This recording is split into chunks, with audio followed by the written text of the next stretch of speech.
Pues muchas gracias a todos por conectarse. Mi nombre es Jorge Osorio, soy el presidente del capítulo de la Ciudad de México de IS Cuadrada. Estamos iniciando con esta serie de cursos o minicursos que vamos a estar dando sobre el CBK, el Common Body of Knowledge de la certificación de CISP. Estas sesiones están pensadas justamente para quienes están en camino a realizar la certificación, quienes, por ejemplo, quieren conocer más acerca de cómo pueden realizar la certificación, cuáles son los dominios, en fin, está pensada para los que aún no tienen la certificación y para los que ya la tienen, para poder, tener una actualización, un refresh ahí de los dominios, si es que ya tiene bastante tiempo que la obtuvieron. Entonces, déjenme presentarles. El día de hoy tenemos como speaker a Carlos Quijas. Él es ingeniero en cibernética por la Universidad La Salle y maestro en dirección por el EGADE. Inició en temas de seguridad de la información hace 15 años y en el transcurso ha obtenido más de 11 certificaciones, entre las cuales destacan haber recibido el reconocimiento de premio a la excelencia geográfica para la certificación CGIT. Ser el primer profesional en Latinoamérica en haber logrado las 3 concentraciones posteriores a CISP, al Certified Information System Security Professional de IS Cuadrada. Entre sus responsabilidades principales está haber sido subdirector de Arquitectura de Seguridad en el Servicio de Administración Tributaria, involucrándose en proyectos de seguridad nacional, además de ser director de seguridad para una Secretaría de Estado. Actualmente es responsable de la División de Servicios Administrados de Seguridad en la multinacional EY y tiene el puesto de tesorero en el capítulo. Entonces, pues, sin más, los dejo con Carlos Quijas. Muchas gracias. Y bueno, recuerden que pueden ir haciendo preguntas ahí en el chat conforme vaya pasando la sesión y las vamos a ir respondiendo. Perfecto. Muchas gracias, Jorge, por la introducción. Muchas gracias a todos por haberse conectado. Como comenta Jorge, la intención de este tipo de sesiones es ayudar a las personas interesadas en que se puedan capacitar para la certificación CISP. Yo tengo el gusto de ser una de las primeras sesiones que se hacen para personas de manera pública, ¿no? Sin importar si pertenecen o no actualmente al capítulo de ISC Cuadrada. Y la intención, como bien mencionamos, es seguir colaborando a que la disciplina de ciberseguridad pueda seguirse profesionalizando. Voy a empezar a compartirles una presentación que preparé para ustedes. La intención de este documento no es más allá de que podamos, solamente que sea una presentación de una sola vía, que podamos tener una conversación. Para esto les voy a pedir, por favor, que siempre que tengan alguna duda podamos empezar a escribirla dentro del chat de la presentación. Jorge, un favor, si existen algunas preguntas, por favor, interrúmpeme porque muy probablemente que me voy a estar presentando no pueda estar viendo el chat al mismo tiempo. Sin problema. Yo te voy avisando. Súper. Y la presentación está planeada para un par de horas, aunque yo creo que habrá que dejar algo de tiempo para preguntas y respuestas. Así que yo calculo que va a ser una presentación aproximadamente de 1:30 con un espacio para preguntas. Y les repito, la intención es que podamos hacer un diálogo. Entonces, cada cierto número de slides voy a hacer una pausa. Voy a preguntarles si existe alguna pregunta. Y además, siéntanse en toda la libertad de poderme interrumpir, ¿no? Como platicábamos, esta primera conversación tiene como objetivo platicar sobre seguridad de información y el tema de análisis de riesgos. Y creo que desde hace ya algunos años estos dos temas no pueden estar separados, ¿no? Hace mucho tiempo, pero les hablo de hace cerca de 30 años, posiblemente seguridad de información pues no estaba basado en riesgos. Pero desde que se inventó el estándar 17799 por BSI hace ya algún tiempo, y posteriormente 27001 y los diferentes estándares, en realidad ya cualquier decisión que se toma en seguridad de información debe estar apoyada en un tema de riesgo. Eso lo vamos a platicar un poco más adelante. ¿Por qué es importante para todos aquellos que estén ya familiarizados con los aspectos de seguridad de información y para los que se estén familiarizando apenas? Creemos que podemos tener un auditorio bastante amplio en esta conversación. Como siempre digo, basta comprender las noticias y que podamos ver cuáles son lo último que ha ocurrido, ¿no? Hace apenas un par de semanas, poco menos de un mes, nos enteramos de una noticia de que un oleoducto que suministra gran parte del petróleo hacia parte de Estados Unidos fue afectado. Y además de algunos otros eventos que han ocurrido a empresas tanto nacionales como multinacionales, algunos de los más grandes incidentes están relacionados con ransomware recientemente. Lo hemos visto en el caso de Pemex, que ya tuvo un incidente. Hace muy poco también tuvimos otra empresa de Estado que ha sido afectada. Y algunos otros eventos como el que pongo en pantalla. Algunas empresas de alimentos inclusive han tenido impactos de cerca de $100 millones porque desafortunadamente para las organizaciones la alta dependencia en la tecnología hace que si se detiene cualquiera de los elementos de la tecnología, llámese un servidor o un dispositivo de telecomunicaciones, en realidad lo que ocurre es que para la operación. Entonces, aunque nos ayuda mucho la tecnología a hacer las cosas más rápido y hacerlo mejor, hay por otro lado un riesgo, que es que nos hacemos hiperdependientes en la tecnología y cualquier evento de este tipo nos afecta en las operaciones. En fin, en cuanto a otros indicadores también como este que muestra que México es la tercera nación con más ciberataques en el mundo por parte de una publicación del Financiero, entre otros. Entonces, ¿esto por qué ocurre o por qué sigue ocurriendo cada vez más y más? Creemos que el cibercrimen por sí mismo es una actividad económica y está en crecimiento exponencial. Esto que implica que cada vez hay más cantidad de empresas o organizaciones que están buscando cómo poder hacer dinero de esta actividad. Y esto ocasiona que como buena actividad económica haya más profesionales que se están profesionalizando, que estén buscando cómo hacerse cada vez más habilidosos en afectar a las organizaciones y que esto pueda seguir afectando de diferentes maneras. Uno de los mecanismos primordiales es el cobro de rescates a través de ransomware, como se ha visto recientemente, pero hay otros motivadores que no necesariamente son económicos y que también están afectando a las organizaciones, sobre todo a secretarías de Estado, como es el caso de las afectaciones a las agencias de seguridad nacional.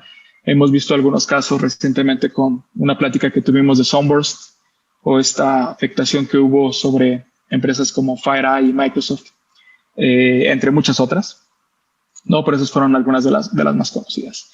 Entonces, hablando de este crecimiento económico exponencial, se calcula que la industria del cibercrimen ya tiene ganancias por $600 mil millones al año, que casi representa un 1% del Producto Interno Bruto Mundial. Y esto lo pone en el rango también de actividades ilícitas, como podría ser el narcotráfico, el tráfico de armas, tráfico de personas, pero con la gran diferencia de que estas se ejecutan desde un escritorio y que no se están jugando la vida, al menos no con armas directamente, ¿no? Entonces el costo-beneficio hace que muchas organizaciones estén buscando esta actividad. Por otro lado, por todos lados identificamos empresas que están queriendo moverse más rápido, están queriendo adoptar mejor tecnologías, conocer mejor a sus clientes, y eso se traduce en explotación de datos. Cada vez recabamos más datos sobre nuestros clientes, les pedimos más información para precisamente poderles ofrecer mejores servicios. Otra de las cosas que ocurre es que las organizaciones están entrando a modelos innovadores. Hasta hace no mucho algunos de los bancos ya están entrando en modelos de banking as a service, en donde ya no necesitas crear un banco completo para poder ofrecer servicios bancarios, sino que simplemente con tener una cierta cartera de clientes y aliarte con empresas que dan este tipo de servicios, puedes entrar en el mundo de banca. Entonces, todo este tipo de iniciativas que, si bien tienen un beneficio para los consumidores, representa por otro lado riesgo desde el punto de vista de que ahora, cuando conoces mejor a tus clientes, vas a recopilar información cada vez más sensible sobre ellos. Les vas a pedir ya no solamente su nombre, sino seguramente sus teléfonos, sus correos electrónicos, algunos temas de datos demográficos como edad, estado civil, inclusive si tienen hijos, etcétera. Cada vez empezamos a dar más información nosotros como consumidores y las empresas tienen más acceso a nosotros. Y eso ofrece mejores servicios, pero por otro lado, hace que esa información que tienen las empresas se vuelva cada vez más valiosa para poder cometer ilícitos como el robo de identidad, por ejemplo.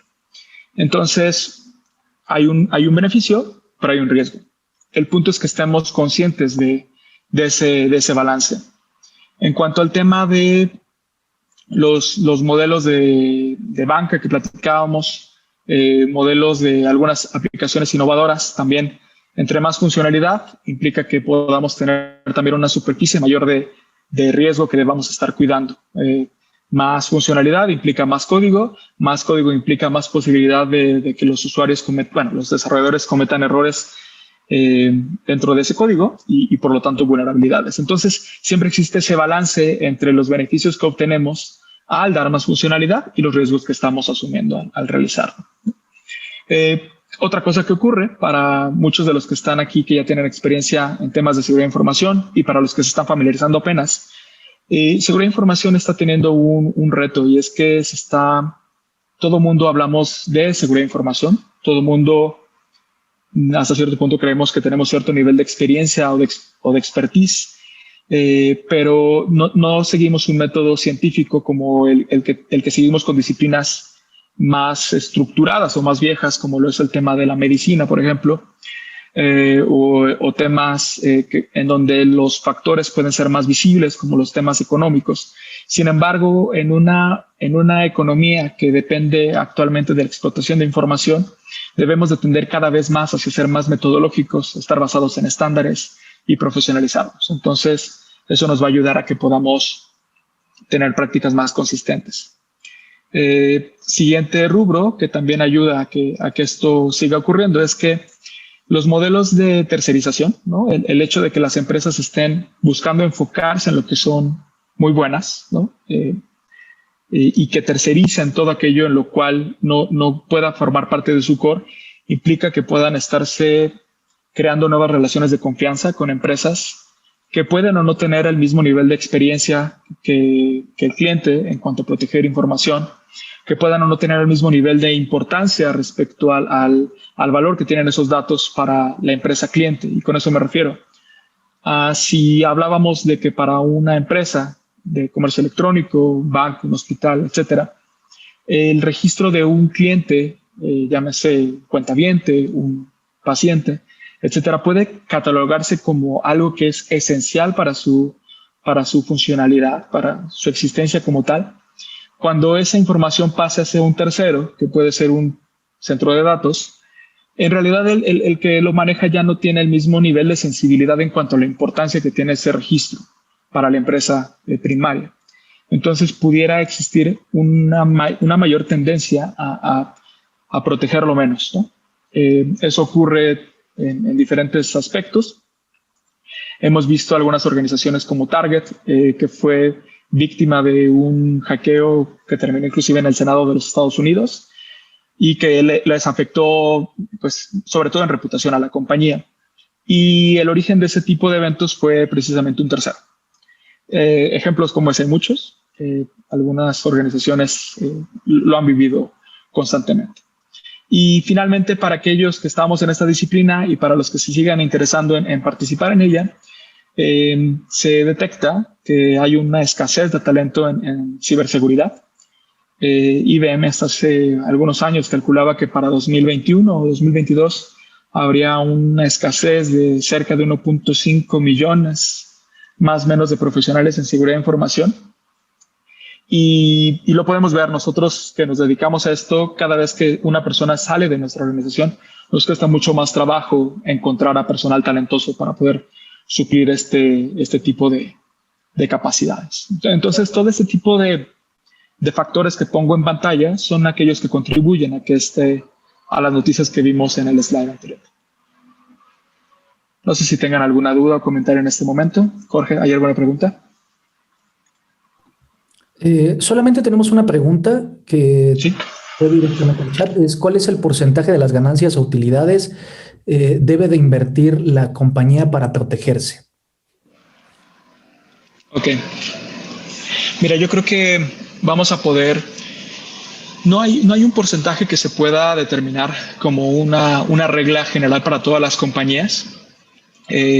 Parte de esta plática tiene que ver con análisis de riesgos, y lo que sí podría decirte es que cada decisión de inversión tendría que estar soportada por este ejercicio.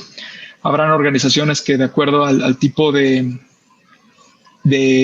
empresa, de giro, de información que gestionan, puede ser que 1% pueda ser suficiente, ¿no?, de lo que está ganando la compañía, y habrán otros que deban invertir 5, tal vez 10 veces más, pero eso depende de cada organización. Bien, una más que dice, ante un delito como robo de identidad, ¿qué acciones legales o técnicas podemos tomar? Un robo de identidad.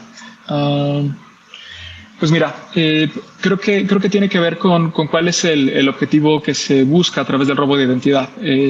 Como tal, el robo de identidad es un mecanismo para un fin. El fin seguramente es obtener créditos a nombre de esta persona, ocasionar alguna especie de fraude, ¿no?, que ocurre ahorita mucho en el tema de redes sociales. Y creo que lo principal es determinar a través de cuál es el mecanismo que ocurrió el robo de identidad, y sobre todo asesorarte con especialistas, ¿no? No creo que un profesional en seguridad de información pueda determinar los pasos legales que debas de seguir, pero dependiendo del tipo de ilícito, la recomendación es asesórate con un especialista legal en este tipo de temas. Gracias. También Erika Campos nos comenta si... tiene levantada la mano. Entonces, Erika, por favor, si nos quieres comentar ahí la pregunta en el chat, por favor. Y aquí la comentamos. Pero bueno, por el momento son todas. Entonces, para continuar. Esperamos a que Erika nos escriba. Mientras tanto, sigo con el resto de la presentación. Entonces, yo lo que les diría es, dejemos de pensar, por mucho que hablemos en términos técnicos, en temas de seguridad y palabras rimbombantes como UDP, Firewall, IDP, IDS, criptografía, en fin, muchas palabras. En realidad, la disciplina de seguridad de información es un mecanismo más que puede ocupar la compañía o cualquier organización para alcanzar sus objetivos. Y con eso me refiero a que la disciplina de seguridad de información, y sobre todo el tema de gestión de riesgos, nos ayuda a poder ofrecer los servicios que damos a los clientes con la mejor funcionalidad posible, asumiendo la cantidad de riesgo aceptable.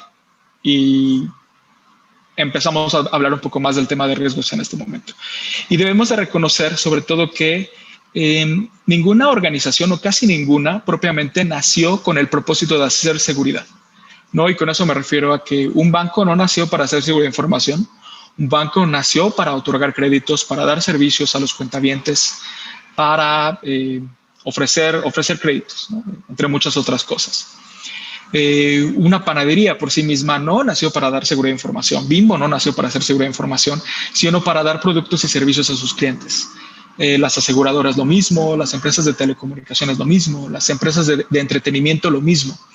Entonces, salvo contadas excepciones de empresas que dan servicios como tal, que es un núcleo, debemos entender nosotros que como profesionales, en realidad lo que podemos hacer es ayudar a que estas empresas puedan cumplir o entregar esos servicios de la mejor manera, tomando la menor cantidad de riesgos posibles, en comparación con los ventajas que se están buscando.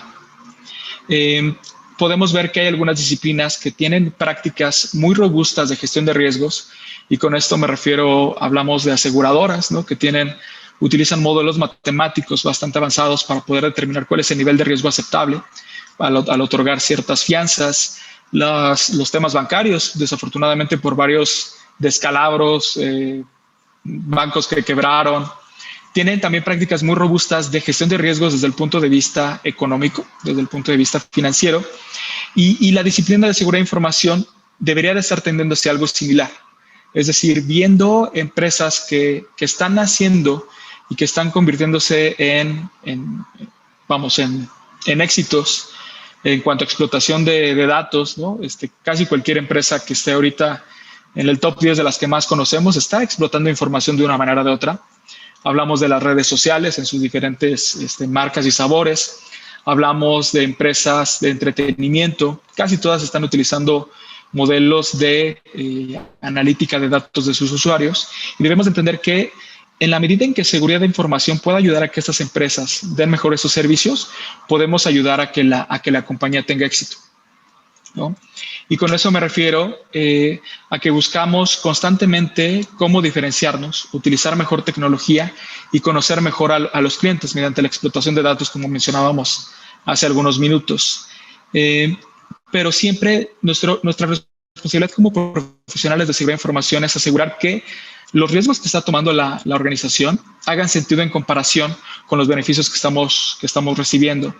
Y también desde el punto de vista de un componente de esta ecuación, asumiendo que los costos que tomamos para ofrecer estas ventajas están también dentro de un rango razonable. Entonces, con esto en mente, yo defino la seguridad de información como una disciplina administrativa que se ejecuta técnica y operacionalmente. Y con esto me refiero a que hablamos constantemente de cuál es el mayor beneficio que le podamos dar a la organización, asegurando que las inversiones que se realizan en cuanto a controles, en cuanto a contramedidas para cierto tipo de escenarios, están dándole el mejor retorno a la organización en cuanto al beneficio. Debemos también entender que la seguridad de información es mucho más ciencia que arte, ¿no? No vemos a un economista pensando que hoy debe invertir, o al menos no uno serio, solo porque por feeling tiene la sensación de que debe invertir en este modelo. Y bueno, hay muchas personas que buscan un esquema no estructurado en diferentes disciplinas, pero las consecuencias son visibles, ¿no? Eso ha ocurrido en los modelos bancarios, ha ocurrido en los modelos científicos, ¿no? Y una manera en la que podemos buscar cómo se ha realizado de manera exitosa es otra vez el modelo de los médicos, ¿no? Cómo abordan el método científico para determinar cuáles son los mecanismos que pueden funcionar, cuáles son los efectos secundarios que existen al utilizar una contramedida y asegurar que el beneficio que se recibe de esa decisión excede en varias veces los costos o las consecuencias de esa decisión. Y por lo tanto, ¿cómo podemos asegurarnos de que este método científico se aplica cada vez más hacia los temas de seguridad de información? Con base en todo lo anterior, podemos determinar que riesgo es la moneda de cambio que debemos utilizar en el tema de seguridad de información. No es otro. Es cada decisión que tomamos desde el punto de vista de una disciplina de protección de datos debe estar basada en un modelo de riesgo.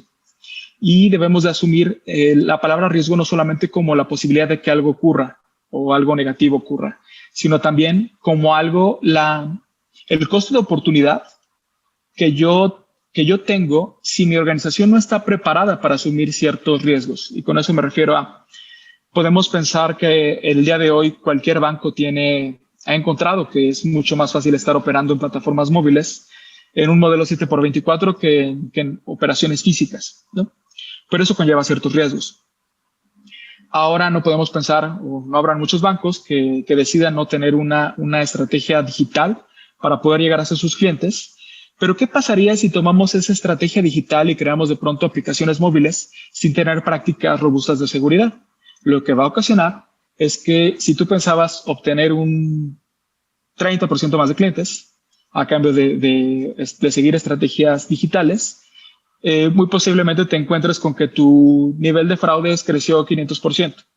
¿Por qué? Porque el riesgo que estás tomando al asumir ese modelo de negocio no es adecuado para las prácticas que tienes actualmente establecidas. Entonces, si lo vemos por el lado positivo, si nosotros podemos ayudar a que la organización prevenga y esté lista para adoptar modelos cada vez más agresivos de comercio, de conocimiento de clientes, asegurando que el nivel de riesgo y el nivel de fraude es el adecuado, podemos tener empresas innovadoras que están ofreciendo servicios nuevos hacia los clientes, creciendo de una manera mucho mayor que su competencia y por lo tanto ganando en donde debe de ganar, que es con los clientes o en en sus diferentes disciplinas. Y por otro lado, empresas que no están listas para poder aprovechar esas oportunidades, empresas, por ejemplo, de comercio tradicional, que no tienen un portal web o que no se están acercando a los clientes porque no se sienten listas, están pagando un costo muy alto. Y todo esto nos hace ver que también seguridad de información es un habilitador que nos permite adoptar nuevos modelos, aceptando nuevas estrategias y teniendo un beneficio grande para la compañía en comparación con el riesgo que estamos asumiendo. ¿Y cuál es el nivel de riesgo mitigado? Yo creo que esa es la relación. Yo trabajé hace algún tiempo en el SAT, como decía Jorge al inicio de la sesión, y ellos tienen una manera muy interesante de medir cómo realizan sus inversiones. Su objetivo no es gastar menos. Su objetivo posiblemente sea gastar más. ¿Pero a cambio de qué? El tipo de decisión que toma el SAT está basado en cuál es el nivel de la cantidad de centavos que yo necesito invertir para recaudar cada peso. Eso implica que si yo crezco 50% mi gasto, pero recaudo 60% más, ese indicador va a bajar. Entonces hace que el SAT pueda seguir invirtiendo en tecnología, pueda seguir invirtiendo en nuevos modelos innovadores, ¿no? Que a cambio de que el retorno sobre la inversión en cuanto a ese indicador siga modificándose a favor, es decir, que el costo por cada peso recaudado sea menor. De la misma forma, las decisiones en seguridad de información están relacionadas con el riesgo mitigado. ¿Cuál es la cantidad de riesgo que yo mitigo por cada dólar o por cada peso invertido? Puede ser que yo esté invirtiendo el doble en seguridad que lo hacía el año pasado, pero eso hace sentido si estoy mitigando 5 veces más riesgo. Si yo estoy mitigando 10 veces más riesgo. Entonces, si yo logro demostrar como profesional, y eso es un reto que tenemos dentro de la disciplina, ¿cómo podemos hablarle a la organización en términos de que estamos aportándole porque el riesgo y los incidentes que tenía la organización el año pasado, vamos a poner un número, eran $1 millón, ¿no? Invirtiendo 100,000 pesos. Y este año invertimos 200,000 pesos, duplicamos el gasto. Pero el nivel de riesgo que tenemos, el nivel de fraude que tenemos ahora es de 500,000 pesos. Entonces, invertimos 100,000 pesos más y redujimos 500,000 pesos el riesgo en fraudes. Por lo tanto, la ganancia para la compañía se convierte en 400,000 pesos, si no me estoy haciendo bolas aquí con las cuentas. Y ese es el lenguaje que debemos tender a alcanzar dentro de las conversaciones dentro de esta disciplina.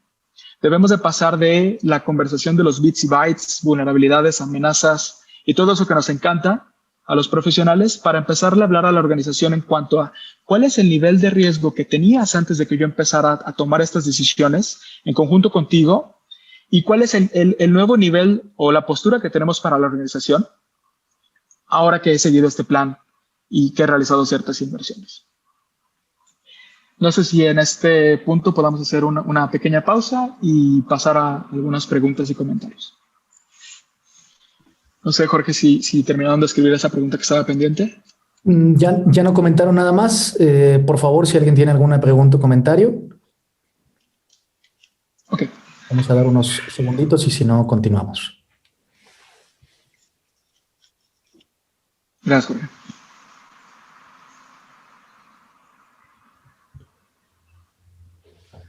Parece que no. Parece que hasta ahorita vamos bien. Continuamos y si no, igual te aviso sin problemas.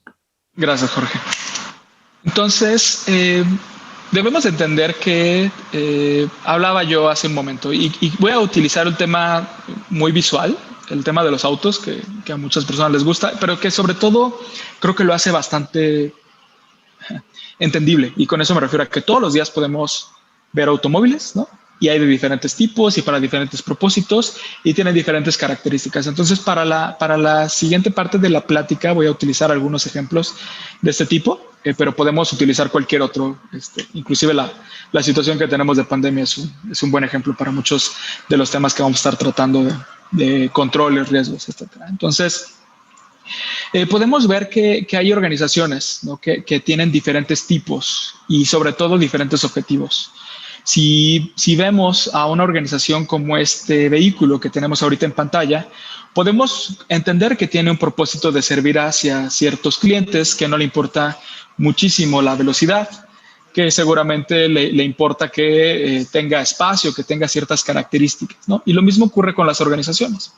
No puedes pedirle, y eso nos ocurre mucho en temas de seguridad, ¿no? Llegamos con algunos clientes y sobre todo antes, ¿no? Una disculpa a todos los clientes que tuve hace muchos años, pero llegábamos, hacíamos algunas recomendaciones y lo primero que nos decían es, bueno, yo me dedico a hacer lo que hago y lo que tú me estás proponiendo es un tipo de seguridad bancaria, es un tipo de seguridad seguramente que no me aplica a mí. Y lo mismo ocurre con las organizaciones. Hay organizaciones que tienen otros propósitos y que por lo tanto el diseño que tienen está orientado hacia eso. Este ejemplo es particular, no le importa la velocidad como mencionábamos, no tiene ciertos sensores, cierta capacidad, etcétera, pero sirve para el propósito que tenemos. Habrán algunas otras organizaciones que podríamos pensar que son más innovadoras, ¿no? Empresas que nacieron en una etapa nueva, que adoptan modelos de nube, que adoptan modelos de entender a sus clientes, analítica, etcétera, y que ya por sí mismas sí ya empiezan a tener otro tipo de características. Ya aquí, como pueden ver, el propósito sí tienen ciertas características que los hacen mucho más rápidos. Seguramente pueden alcanzar ciertas distancias en un menor tiempo. Y por otro lado, existen organizaciones que son hipercompetitivas, ¿no? Son las organizaciones que están en industrias que están por márgenes muy pequeños de ganancia o que tienen innovación bastante importante y que por lo tanto el nivel de inversión que deben realizar pues es adecuado al tipo de empresa que estamos platicando en este momento. Las características entre una organización y otra son muy distintas y los controles que tienen estas organizaciones son muy distintos y vamos a hablar un poco más a detalle de eso. Y voy a utilizar un ejemplo que todos conocemos, o al menos muchos de los que estamos aquí en la sesión seguramente lo escuchamos, y podemos pensar en este automóvil que muchos, como decía, estamos muy familiarizados con este vehículo, y podemos pensar en algunas características que tiene este vehículo y que nos pueden llegar a la mente muy, muy rápido, ¿no? Si quieren empezar a escribir en el chat algunas de ellas, y si no, yo les ayudo también. Pues yo creería que es un vehículo confiable, ¿no? Me hace sentido, lo veo bastante por las calles, tiene cierto volumen de ventas, yo creería que son fáciles de reparar, no los he visto tantas veces descompuestos y si se descomponen son más o menos fáciles de reparar. Es un auto familiar, podría estar pensando que podríamos utilizarlo para los picnics, ¿no? Seguramente es rendidor, económico, entre otras características. ¿Sí, Jorge? Accesible, dicen por acá. Accesible, sí, bonito, ¿no? Y podemos estar pensando en diferentes cosas que podríamos pensar en este automóvil. Y se convierte en el diseño de muchas empresas. El ejemplo claro que cumple con la funcionalidad, más no con la seguridad, en pruebas de seguridad no pasó. Exacto. Entonces, este vehículo, digamos que era el mínimo nivel de seguridad que teníamos en México hace algunos años, ¿no? A lo que quiero llegar es, ¿cuál es la diferencia entre que una empresa esté cumpliendo con un nivel de seguridad y que no lo tenga? Les voy a poner un video, espero que el ancho de banda nos ayude en esta presentación, y si no les comparto después la liga, pero es justamente una prueba de impacto entre el automóvil que cumplía con el nivel de estándar en México, nivel de seguridad estándar nulo o muy bajo, y el nivel de seguridad que existía de la misma compañía, pero con el nivel de seguridad especificado en los Estados Unidos. Son dos automóviles de la misma compañía, como menciono, y el video tiene una duración de 2 minutos, así que me voy a permitir presentarlo. Dura 2 minutos y creo que es bastante gráfico en cuanto a lo que queremos mostrar.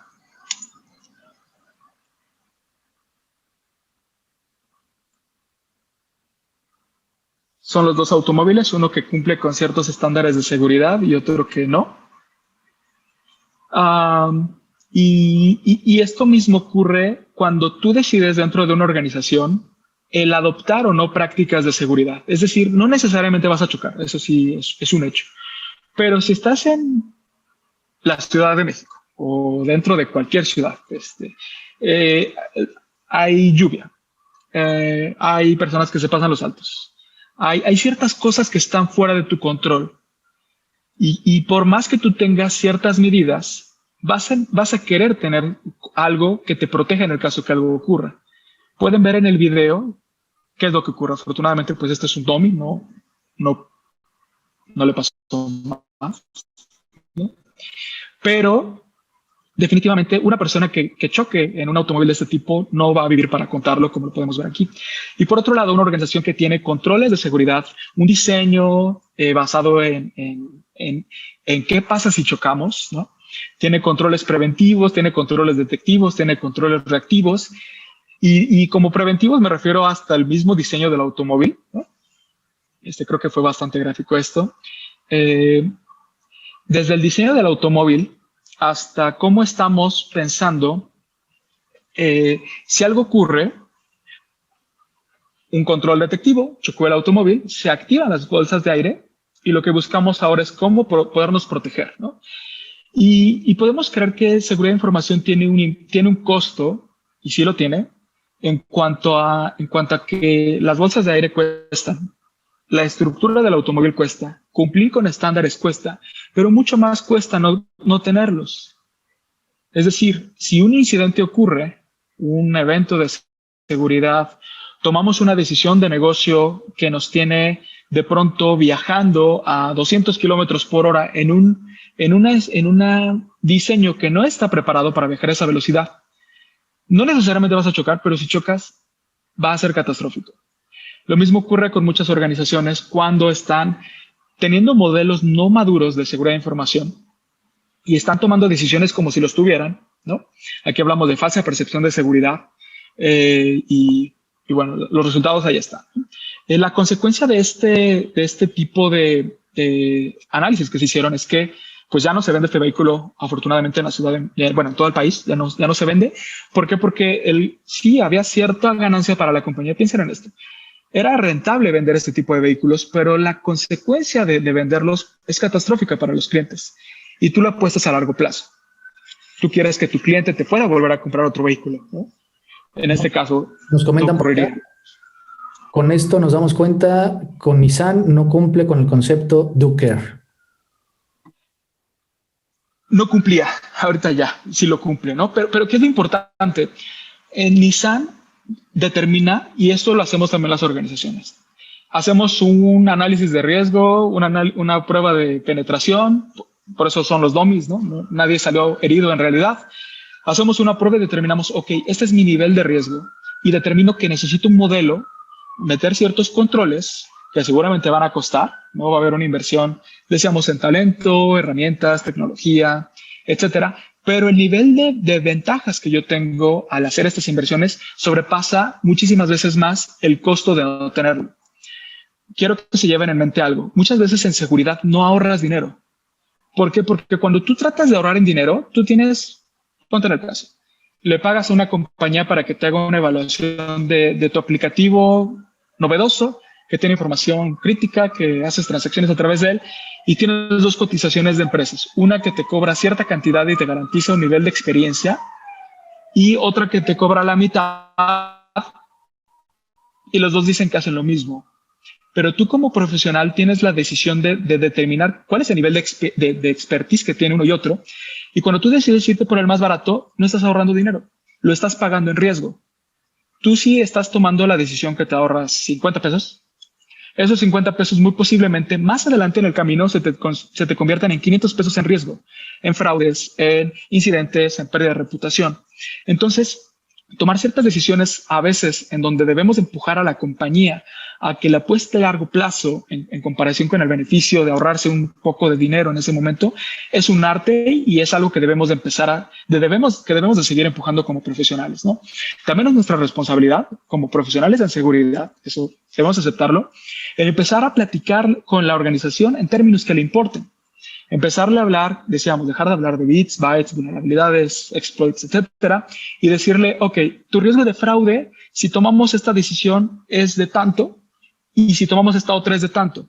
Y entonces vas a ver que su cara va a cambiar y va a levantar las cejas y va a decir, ¿sabes qué? Tienes razón, no te había entendido. Pero es nuestra responsabilidad el ayudar a que ellos entiendan. No solamente debemos de estar en la postura de, es que el negocio ya sabes cómo es y no nos entienden, a nosotros profesionales especializados en seguridad, sino nuestra habilidad de comunicación y de volvernos cada vez más ejecutivos debe de seguir cambiando, ¿no? Entonces, con este ejemplo, espero haber tratado de mostrar algo del mundo real. Y yo les diría, si tenemos dos vehículos, ¿no? El que tenemos a la izquierda y el que tenemos a la derecha, y yo les dijera, ¿cuál es el mejor vehículo? Habrán diferentes respuestas, pero creo que lo más importante es, y la respuesta consultiva, como diría un ex jefe, es depende, ¿no? Y es, ¿para qué lo quieres? Mira, si vámonos, por el tema del de la derecha, comiendo de seguridad, ¿no? Si vas a llegar, tu piloto va a llegar intacto, seguro llegas, ¿no? Pero estabas en una competencia y llegaste 3 horas después que los demás. Entonces no se cumplió el objetivo. Tuviste demasiados controles, costosísimos seguramente, y el objetivo no se logró. Y por otro lado, si nos importara ganar una competencia, podemos pensar en que el vehículo del lado izquierdo es el que vale la pena, ¿no? Me hace sentido. Pero también depende de en dónde estés pensando. Ver, este vehículo no está hecho para la Ciudad de México, no está hecho para la ciudad de Monterrey, Guadalajara, etcétera, casi para ninguna, ¿no? No llega con las llantas. Y mucho menos lo vas a querer para transportar valores, y mucho menos lo vas a querer para transportar más de una persona. No llega ni el vehículo, ni los valores, y la persona tampoco. Entonces, estas dos alternativas pueden ser válidas dependiendo del escenario para el que lo queramos. Uno puede ser el nivel de seguridad que requiere una empresa que está bajo un método tradicional, en donde el nivel de riesgo que puede aceptar es muy bajo, y otra es el nivel de riesgo que puede asumir una empresa que se mueve rápido, que tiene controles adecuados de seguridad, ¿no? Para poderse seguir moviendo en un ambiente bastante evolucionado. Entonces, el reto es cuál es el nivel de seguridad que nosotros como profesionales debemos adoptar para cada uno de estos dos ejemplos. Y siguiendo con ese mismo tipo de ejemplos, yo les diría, y esto me gustó mucho de una conferencia a la que asistí hace algún tiempo, y decía, ¿y para qué sirven los frenos? Los frenos pueden haber diferentes respuestas, ¿no? La más obvia es para detener al vehículo. Otra persona me dijo hace algún tiempo para no atropellar a alguien. Suena bastante también importante, ¿no? El tener un control adecuado te previene tener consecuencias. Y yo en ese momento la respuesta que di dentro de esa conferencia es, los frenos te permiten ir más rápido. Entre mejores frenos tengas, más caballos de fuerza le puedes poner al motor, porque sabes que te vas a detener en el momento que lo necesites.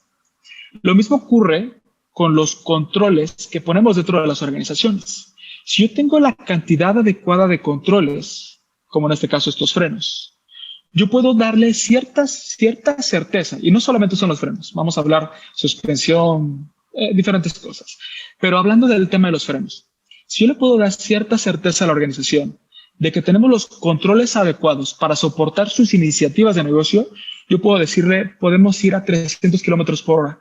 ¿Por qué? Porque los controles que tenemos y las prácticas que tenemos son lo suficientemente robustas para que tú puedas tomar ese tipo de decisiones. Entonces, la conclusión a la que llegamos es que los frenos te ayudan a ganar carreras. Los frenos, como un buen ambiente de control, como profesionales de seguridad, no solamente es el trabajo de uno solo, ¿no? Hablábamos ahorita, los frenos, la suspensión, el sistema de antibloqueo de frenos, el control de estabilidad, los monitores de presión de los neumáticos. Es decir, es todo un conjunto de controles que están trabajando, inclusive la misma arquitectura del vehículo, que sería el equivalente a la arquitectura de seguridad, que te permiten alcanzar el objetivo de manera consistente, ¿no? Y además protegiendo lo más valioso. Por muy costoso que sea el vehículo, por muy costoso que sean los frenos y toda la tecnología, lo que no puedes reemplazar es al piloto. Entonces, de la misma forma, si tú tienes controles adecuados que te permitan proteger lo que es más valioso para ti como compañía, puedes tener un accidente, puedes tener un incidente de seguridad, pero ¿qué va a ocurrir? Que te vas a recuperar, vas a poder seguir operando y vas a poderlo hacer de manera consistente para estar listo para la siguiente competencia. Entonces, este es el cambio de paradigma que buscamos en seguridad de información. Ya no hablar en términos de seguridad, de dejar de hacer cosas, sino poder ayudar a que la organización se prepare y que podamos decirle, estamos listos para hacer cosas nuevas. Nos comentan por acá. No sé si hasta este momento sirven los frenos. Comentan dependiendo del entorno y objetivo del negocio. Claro. Y a la pregunta que habías hecho con anterioridad del coche de carreras o el coche blindado, también comentaron justo lo que habías comentado. Depende de para qué lo necesitas. Perfecto. Muchas gracias por sus respuestas. Entonces, vamos a todo este preámbulo lo utilizo entendiendo que hay algunos conceptos básicos que debemos explorar en términos de seguridad de información. Voy a regresar hacia lo básico ahorita. Voy a ver si... Nos pregunta Israel Mendoza, ¿cómo se hace un análisis de riesgos? ¿Qué metodología recomiendan? Ok, justo por allá vamos. Dame 5 slides y llegamos para ahí. En términos de seguridad de información, siempre hablamos de la triada, ¿no? Confidencialidad, integridad y disponibilidad. Confidencialidad, en términos burdos, hay muchas definiciones, pero es asegurar que solo las personas que deben conocer la información tengan acceso a ella, ¿no? Esto hablamos de tu información personal, de los teléfonos de tus personas más importantes, de las fórmulas exclusivas que tiene la compañía, de la investigación que se realizó para la vacuna COVID, etcétera. Todo esto es confidencialidad, ¿no? Cómo aseguramos que solamente las personas adecuadas tengan acceso a ella. Integridad es cómo aseguramos que la información es, vamos a decirlo, confiable desde el punto de vista de que no ha sido modificada de manera no autorizada. Y por eso pongo el ejemplo del cubo de Rubik, ¿no? Si yo estoy esperando que sea el cubo de la izquierda y de pronto tengo el cubo de la derecha, pues tengo un problema grave de integridad, ¿no? Y disponibilidad es cómo puedes asegurar que tienes acceso a los recursos y a la información cuando necesitas tener recursos, cuando necesitas tener acceso a ellos, ¿no? En el momento que necesitas tener acceso a esos recursos. Eso en cuanto a tema de disponibilidad. En términos más coloquiales y para que se nos quede grabado es: ¿a quién de ustedes les gustaría que el día de mañana aparezca dentro de los periódicos que se ganaron la lotería 50 millones de pesos, su nombre con su dirección y las de sus familiares más cercanos? Mañana en los periódicos. Seguramente a nadie, ¿no? Por otro lado, te ganas la lotería, llegas a tu casa y el perro se comió los 50 millones de pesos. Eso sería un problema de integridad, ¿no? O, peor aún, llegas a casa y tu esposo o esposa te cambió la chapa y ya no tienes acceso ni a los recursos ni a nada. Ese sería el problema de disponibilidad. En términos burdos, ¿no? Hay algunos otros términos que también a veces entran ahorita ya en modelos. Se habla de tema de no repudio. No está fuera de la triada, pero también es bastante importante y es cómo garantizo que si yo hice una transacción, no puedo rechazar que la hice. Y eso tiene implicaciones legales, ¿no? Sobre todo para temas de comercio electrónico, firmas, todo este tema que se está utilizando. Pero básicamente la triada son estos 3 principios. Y ahora, ¿cómo podemos determinar cuánto es suficiente seguridad de información? Y aquí vamos a la segunda parte de la plática. Yo les decía que la moneda de cambio en seguridad, al menos en cuanto a los modelos estándares, prácticas, siempre hablan de riesgo. Tú debes justificar un control con base en el riesgo que mitiga. Entonces, en el tema de la pandemia, pudiéramos creer que sí, o sea, seguramente las medidas de sana distancia, cubrebocas, etcétera, son medidas que podríamos considerar suficientes bajo ciertos escenarios para evitar enfermarnos. Y hay otros escenarios en donde habrán personas que recomienden vestirnos de astronauta y sí te garantizo que no te enfermas, pero el costo de los controles es demasiado alto, no vas a poder obtener los beneficios y por lo tanto la pregunta es ¿cuánto es suficiente seguridad? Y eso lo buscamos responder a través de el tema de gestión de riesgos. Y hablo de gestión de riesgos porque involucra no solamente el tema de análisis de riesgos que vamos a entrar a detalle en esta plática. Primero, el tema de gestión de riesgos debemos entender que lo que te permite es apoyar a que la organización tome decisiones. Muchas veces tú como profesional de seguridad tienes cierto presupuesto, pero no eres dueño del negocio. Tú ayudas a que la organización pueda determinar cuántos recursos debe meter en ciertos programas, considerando los beneficios que se esperan de ese tipo de inversiones. Ayudamos a determinar cuáles son aquellos elementos que si son afectados, pudiéramos tener una afectación a largo plazo dentro de la compañía. Y para esto debemos de entender que primero debemos de saber a qué se dedica la compañía, y eso lo vamos a ver ahorita en el siguiente slide. ¿Cuáles son sus operaciones? ¿Cuáles son los productos? ¿Cuáles son los clientes? Porque es muy diferente una organización de gobierno, un tema militar, un tema bancario, un tema de comercio electrónico, un tema de una empresa que se dedica a hacer call center, etcétera. Es decir, hay tantas variedades de industrias y de modelos de negocio que lo que necesitamos entender es cómo podemos soportar a que la organización tome decisiones informadas, ¿no? Y cómo lo hacemos es tratando de determinar qué es lo que puede ocurrir. Es decir, que no nos haya ocurrido no quiere decir que no nos pueda ocurrir, ¿sale? A veces les decía el ejemplo, tenemos organizaciones que no tienen los controles adecuados y que están tomando ciertas decisiones. Y nuestra misión a través de un análisis de riesgos es decir, ok, si seguimos con este modelo, puede ocurrir esto, ¿no? Y en el caso que eso ocurra, ¿cómo podríamos prepararnos para evitar, que el impacto sea mayor y en el mejor de los escenarios evitar que ocurra? ¿Cómo podemos reducir la probabilidad de que ese escenario se materialice? Y responder la pregunta, ¿cuántos recursos debemos invertir para asegurar que este escenario no se materialice? Aquí vamos a empezar a hablar de algunos temas de cuántos recursos debemos de invertir en comparación con el impacto potencial. Y además también decíamos, una gestión adecuada de riesgos te permitirá inclusive estar preparado para poder tomar oportunidades.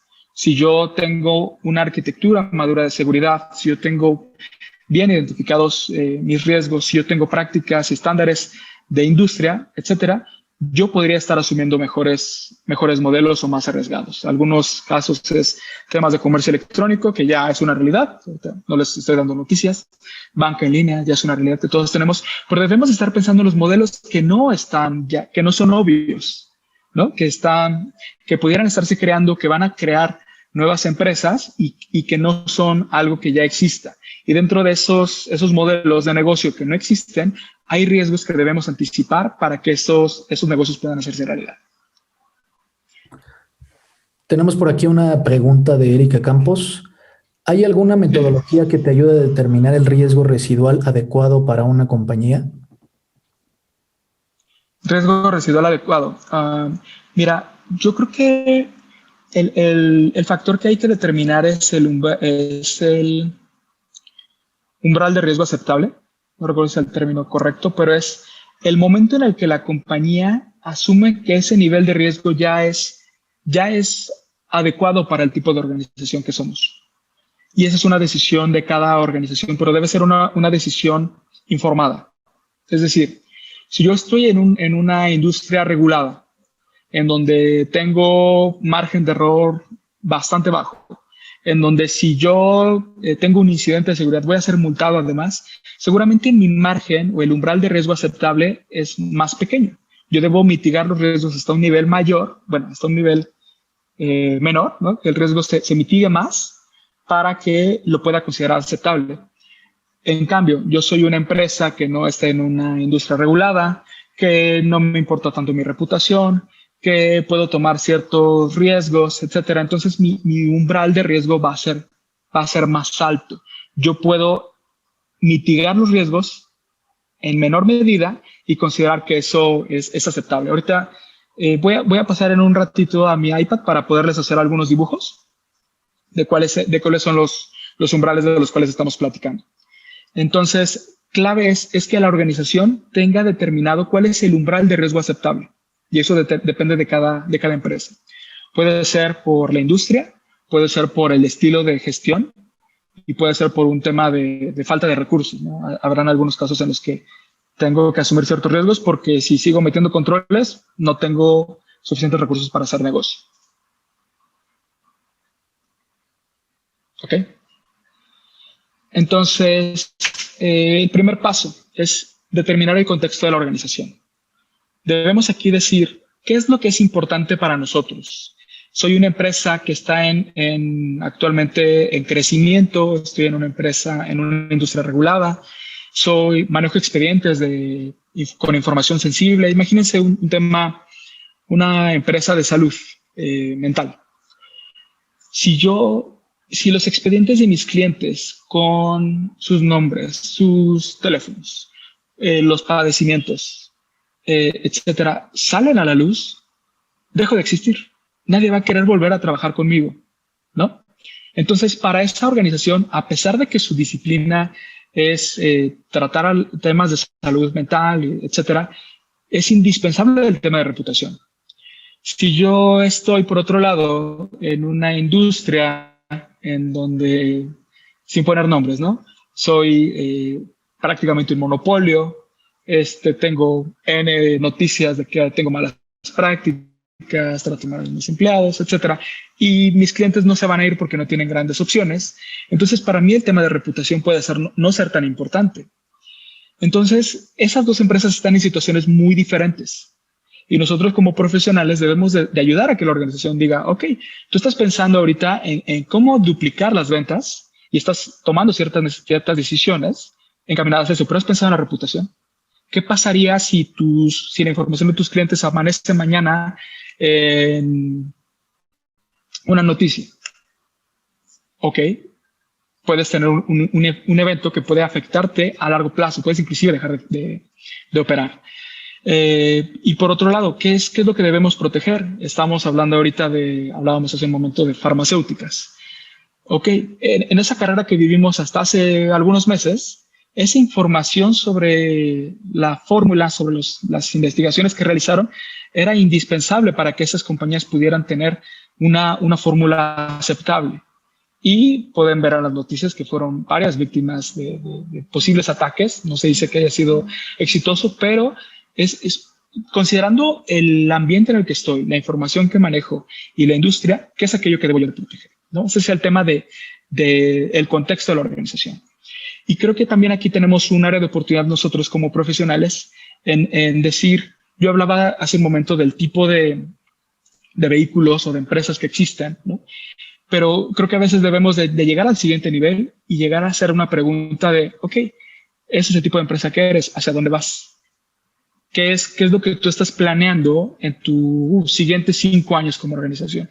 Y empezar a entender cómo eso puede empezar a afectar también las decisiones que tomemos en cuanto al tema de riesgos, ¿no? Por acá me preguntan, voy a empezar con primero lo que creo que tiene que ver un poco más con el tema de gestión de riesgos. Bajo mejores prácticas o tu experiencia, el análisis de riesgos debe considerar los 3 siguientes elementos: procesos, activos, personas, ya sea que te bases en 31,000 o 27,005. Mira, el tema de los análisis de riesgos deben de considerar los activos, y con eso hablamos de procesos, información, personas, instalaciones, y cuando decíamos sistemas, aquello que lo soporta, ¿no? Digo sistemas en el sentido amplio. Es la aplicación, es la infraestructura de servidores, de sistemas operativos, de infraestructura de red. Es decir, debemos de ir hasta el nivel de detalle que sea posible sin que se convierta también después en un tema inmantenible. ¿Por qué? Porque, y aquí también, cuando empezaba a hacer análisis de riesgos, me iba al nivel de detalle de que teníamos una lista de 2,000 activos, ¿no? Sí, pero después se convierte en inmantenible. Alguien tiene que estarlo teniéndolo actualizado porque requiere una persona o 2 personas, dependiendo del tipo de organización. Entonces, los activos es aquello que es importante para la organización y hasta el nivel de detalle que pueda ser razonable con los recursos que tengas para los siguientes pasos, ¿no? Porque después para cada activo, ahorita lo vamos a ver en los siguientes slides, pero es vulnerabilidad, amenaza, probabilidad y un montón de pasos que debemos considerar. Gracias. Nos pregunta por acá Omar Pérez. Esta es una pregunta que digo, a lo mejor podemos dejar para el final porque no tiene tanto que ver ahorita con el tema de gestión de riesgos, pero igual la comento de una vez. ¿Qué nivel de madurez legal hay en México para proteger PI, que es Personal Identifiable Information, y PHI, Personal Health Information o Cardholder Data? Si quieres, esa la podemos dejar para el final para responderla. Claro, la trato de responder ahorita en un minuto. Okay. Creo que el reto es que estamos enfocándonos en un tema de cumplimiento que es diferente a seguridad. En temas sobre todo de datos personales, y si no, que aquí levante la mano si puede, el que no ha tenido una llamada telefónica que no sabemos cómo tuvieron nuestros datos, pero no de una empresa, de 10, 20 empresas, 50 empresas posiblemente. Entonces, si la realidad nos dice que los datos no están siendo tan protegidos como debiera ser, al menos en la experiencia, ese es el marcador que tenemos la sensibilidad de poder determinar, ¿no? Y cuando ves la regulación, hay muchas cosas que son ambiguas. Habla sobre todo que debes ejecutar un análisis de riesgos. Sí, bueno, pero puedo ejecutar un análisis de riesgos y decir que los controles mínimos que necesito es un firewall y un antivirus. Y ya hice un análisis de riesgos. Entonces, ¿cuál es el nivel de análisis de riesgos que yo necesito? Pues vamos a ver ahorita a continuación. Yo creo que tenemos mucho camino que avanzar, no solamente en protección de datos personales ni de salud, sino en datos específicamente valiosos, ¿no? En general. Si quieres ahorita, si hace falta algo más, me preguntas nuevamente y retomamos esta pregunta al final de la sesión. Perfecto, gracias. Entonces, ahora el siguiente paso es cómo vamos a hacer la identificación de riesgos. Y tenemos 2 enfoques, un enfoque cualitativo y un enfoque cuantitativo. El enfoque cualitativo es uno que podemos llamar basado en categorías, y es que yo puedo determinar que un riesgo es alto, medio, bajo, y puedo meter hasta una cuarta categoría que puede ser catastrófico, ¿no? Y un análisis cuantitativo es aquel en el que puedo llegar a cada vez más un tema de cifras, cada vez un tema más monetario, en donde yo pueda soportar que para mitigar un riesgo de $1 millón es buena o no decisión invertir 200, 300 mil pesos. El reto es que no existe muchas veces la información que necesitamos para poder llegar a un análisis de riesgo cuantitativo. Siempre que exista, debemos utilizar información histórica, siempre que sea posible y que el tiempo nos lo permite, los recursos y con base en lo que estamos, en la industria en la que estamos. Si no existe la información histórica y nos va a tomar un año juntarla, preferible es llegar a un nivel de costo-beneficio, de decir, llego a un enfoque cualitativo en donde pueda decir, este riesgo es alto y lo voy a llevar a un riesgo medio. ¿Qué significa? Muchas cosas, ¿no? Depende de quién haga el análisis de riesgo, depende de la organización, pero no nos vamos a detener para llegar al nivel de perfección en el cual yo mitigue los riesgos hasta un nivel, o detecte los riesgos hasta un nivel minucioso, y que haga un análisis de riesgo cada 3 años, porque de todas formas no sirve. Si yo puedo hacer un análisis de riesgo cualitativo con ciertos datos cuantitativos y lo puedo estar manteniendo actualizado cada 6 meses o anualmente o con mayor frecuencia, dependiendo de la información que tengamos, eso es lo que te permite soportar decisiones. Ese es el objetivo del análisis de riesgos, es soportar decisiones. 3 años para soportar decisiones es demasiado, la organización ya cambió. Y la fórmula de riesgo, aunque se ve fácil, tiene bastantes temas, ¿no? Vamos a platicar ahorita a detalle, pero riesgo es igual a probabilidad por impacto. Esa es la fórmula de riesgo. Riesgo es igual a probabilidad por impacto. Ahora, la probabilidad podemos igual llegar a un nivel de detalle de decir, siento que es alta, media, baja, con base en la experiencia, lo que he visto en las noticias, información estadística, ¿no?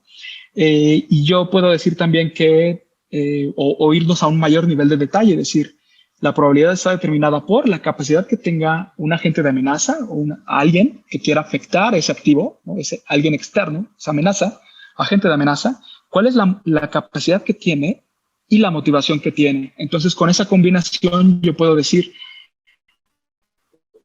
la probabilidad es alta porque hay un alto valor, esta información es hipervaliosa y además los que están fuera tienen ciertas capacidades muy avanzadas. Entonces, la probabilidad es alta. O sabes que es muy valioso, pero solamente me importa a mí. Entonces, la motivación es baja y el riesgo, la probabilidad, por lo tanto, es media, ¿no? Y el escenario, bueno, y el impacto es, a nivel de detalles, el escenario de amenaza, es decir, eso que va a ocurrir cuando se combine el agente afecte al activo aprovechando una vulnerabilidad, ¿no? Y cuál es el impacto que tiene para la organización en términos de impacto en confidencialidad, en impacto en integridad e impacto en disponibilidad. En relación y también considerando el valor del activo, ¿no? No es lo mismo que me afecte en un servidor que tiene información confidencial, información personal, como nos mencionaba hace rato un asistente, en comparación con la información que existe y que tiene solamente mi sitio web que no tiene mayor funcionalidad, ¿no? Todo estos componentes son los que forman parte del tema de impacto. No sé si haya hasta este momento una duda o pregunta. Sí, hay una pregunta de Iván Hernández. De acuerdo a la fórmula del riesgo, ¿cómo puedes calcular el riesgo de una vulnerabilidad? El riesgo de una vulnerabilidad.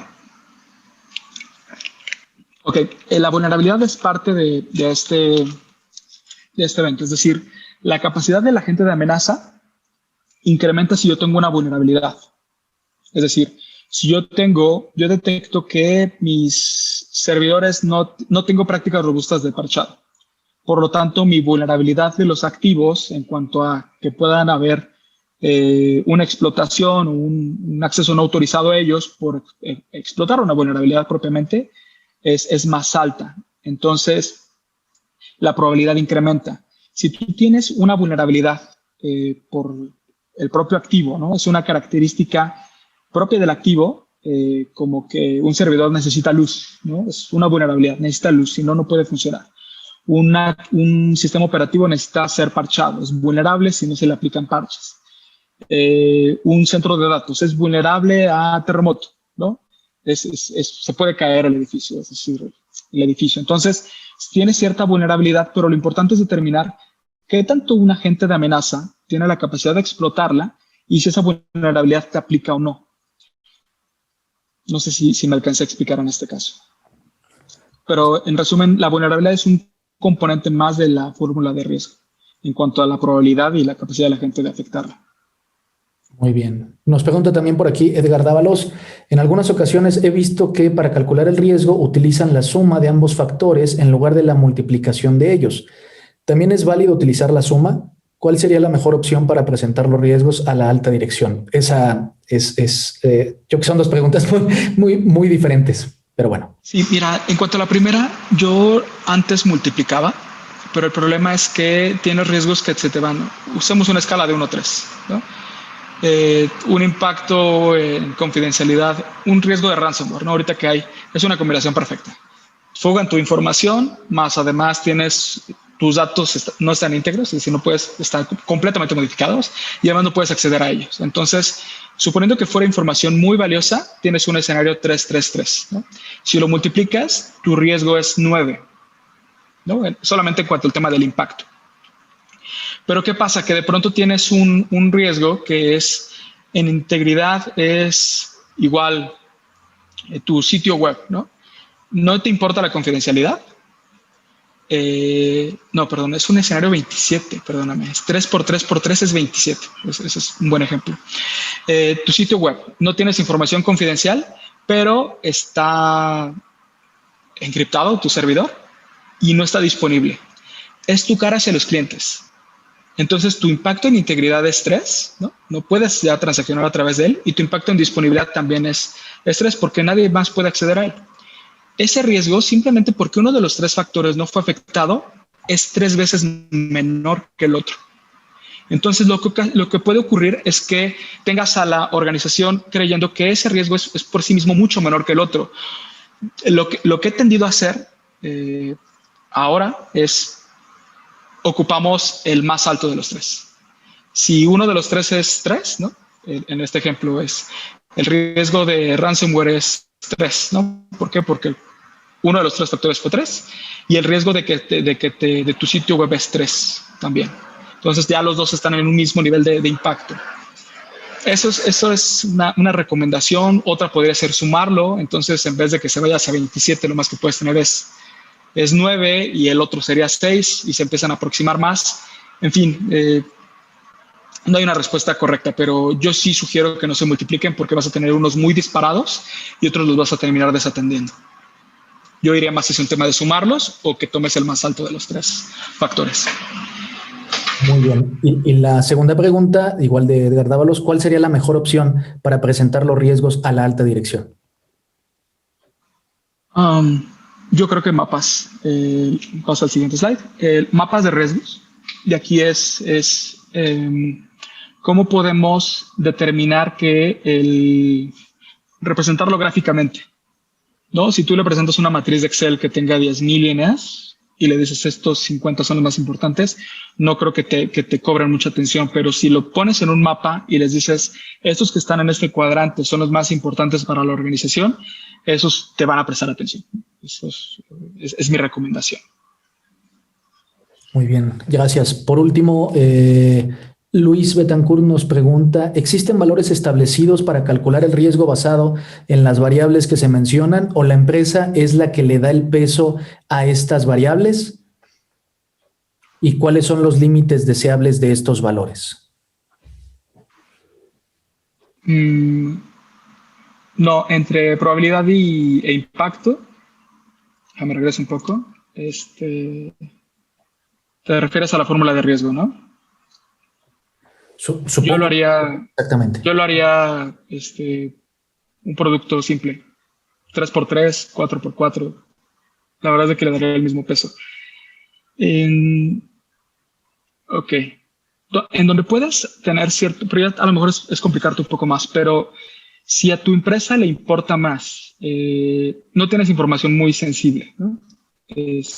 Le podrías dar un factor de ponderación, ¿no? a uno de estos. Puedes decir, ok, tengo 3 aquí, pero a mí le voy a dar 25% más de peso a los temas de disponibilidad porque vamos a poner un ejemplo, una red social, ¿no? La información ahí en realidad casi es pública, ¿no? O sea, no publicas nada que al menos no estés dispuesto a que alguien más vea. Entonces, podrías decir, ok, en cuanto a confidencialidad, podríamos creer que no me importa tanto, ¿no? Pero en disponibilidad sí, porque mi negocio es vender, ¿no? Publicidad. Entonces podrías tomar la decisión de ponerle que al factor de disponibilidad le pongas 1.25 por lo que está aquí. Pero lo he hecho alguna vez, pero la verdad es de que se convierte en preguntas después de por qué 1.25 y por qué no 1.10, etcétera. Es complicarte. Entonces yo sugeriría que fuera más simple.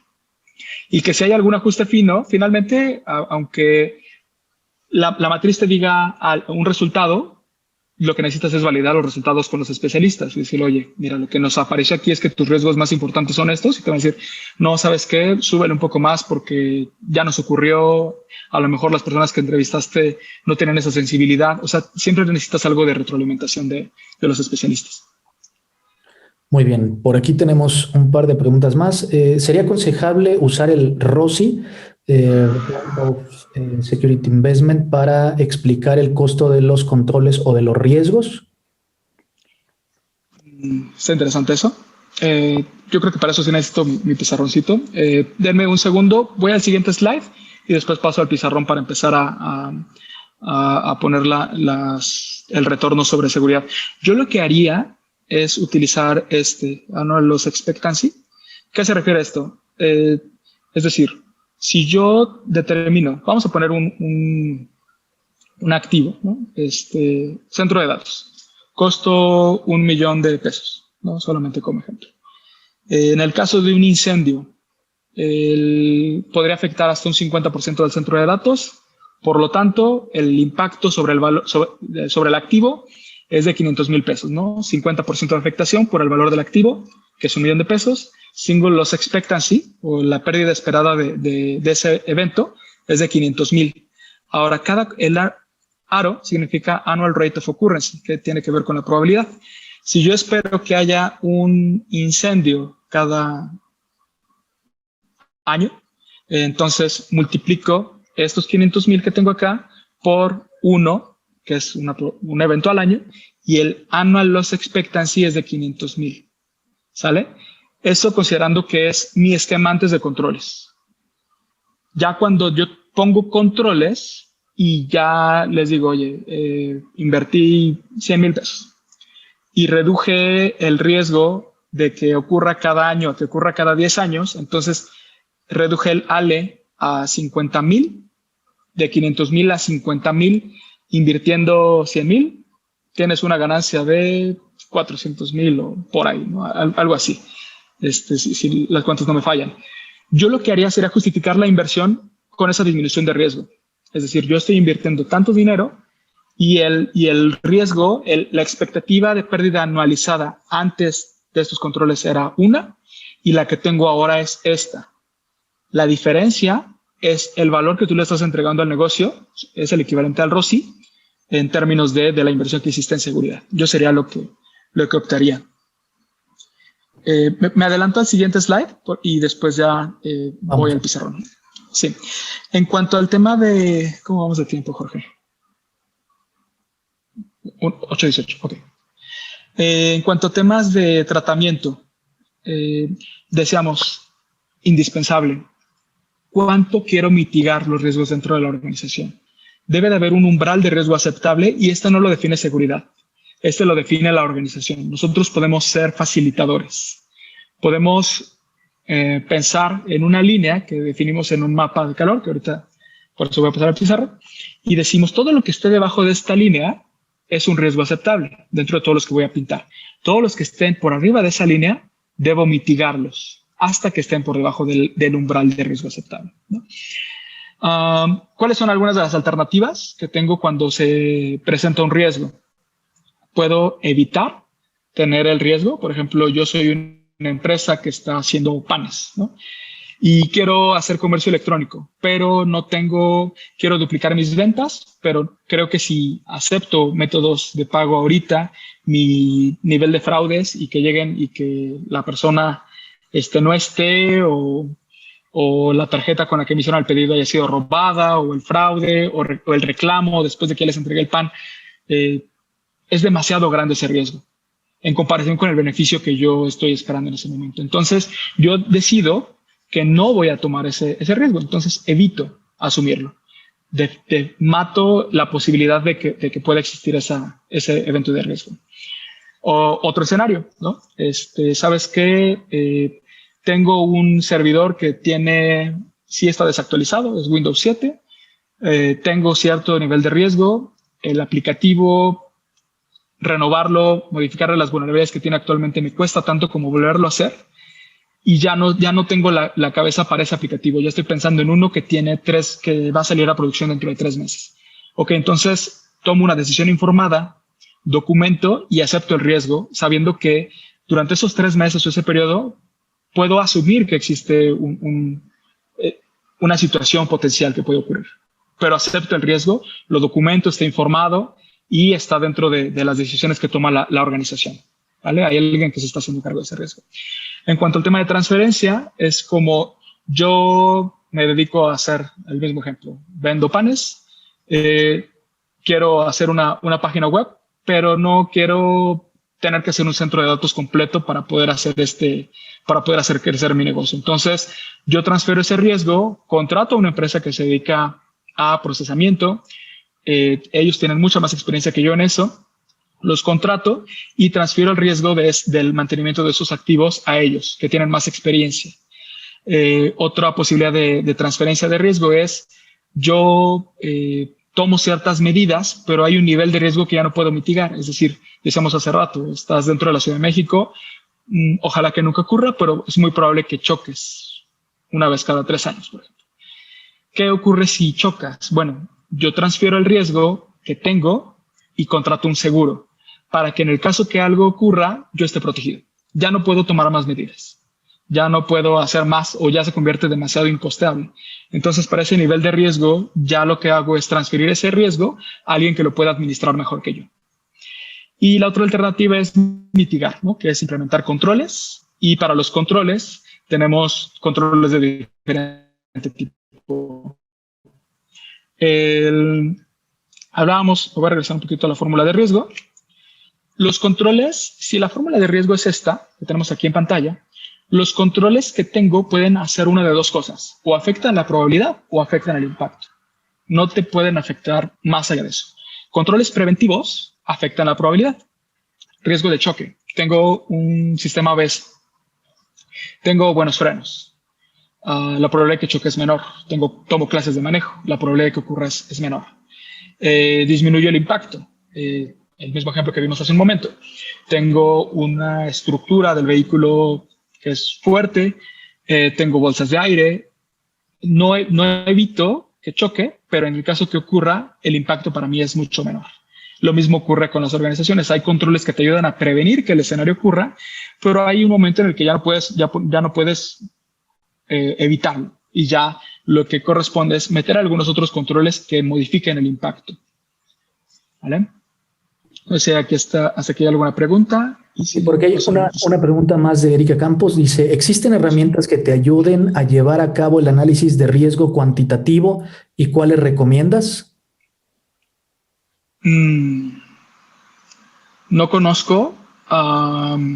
Es que cuantitativo, el tema es cómo obtienes suficiente información para asegurarte que la información te aplica, que es suficiente para ti y que cubres todos los escenarios de amenaza. Yo veo que eso es bastante retador. Y herramientas, para serte bien honesto, no conozco una que lo haga al nivel de detalle que estamos platicando ahora.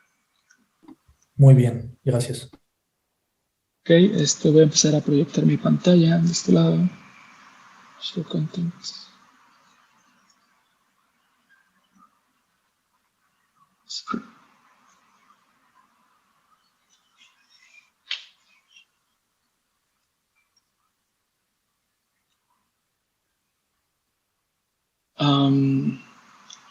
¿Ya se ve mi pantalla? Sí, dígame.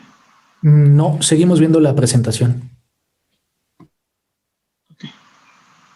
Intento nuevamente.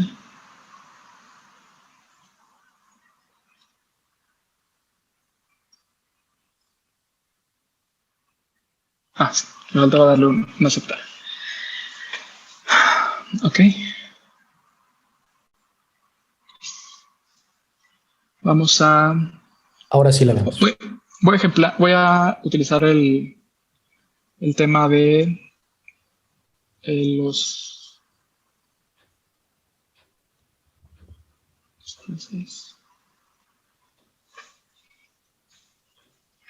Ok. Entonces, yo tengo acordémonos, riesgo es igual a probabilidad por impacto. ¿Vale? El tema del annual loss expectancy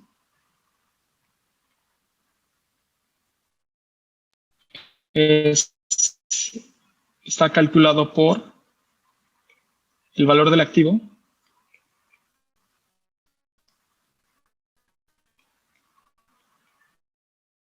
el escenario de amenaza por el impacto del escenario. Entonces, utilizando el ejemplo del centro de datos, es decir, vamos a ponerlo así,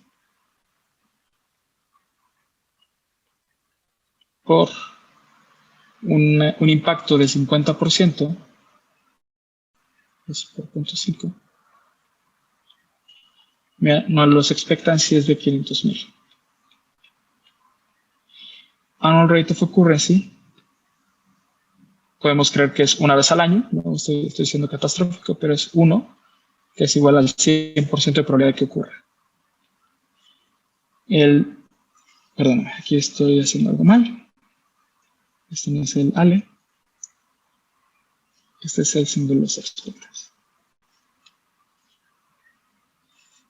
Entonces, esta multiplicación, ALE, es igual a SLE por Annual Rate of Occurrence. Entonces, mi ALE, antes de controles, es igual a 500,000. ¿Vale?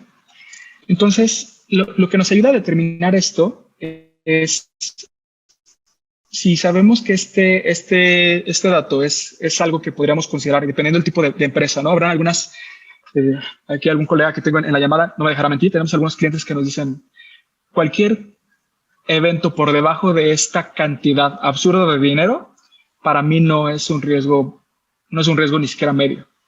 Esta cantidad, 500,000 pesos, puede o no ser importante dependiendo de la empresa a la que estemos hablando, ¿no? Entonces, este annual loss expectancy, podríamos pensar que nos está dando desde el punto de vista cuantitativo una racional de saber si eso puede o no ser un riesgo alto, ¿no?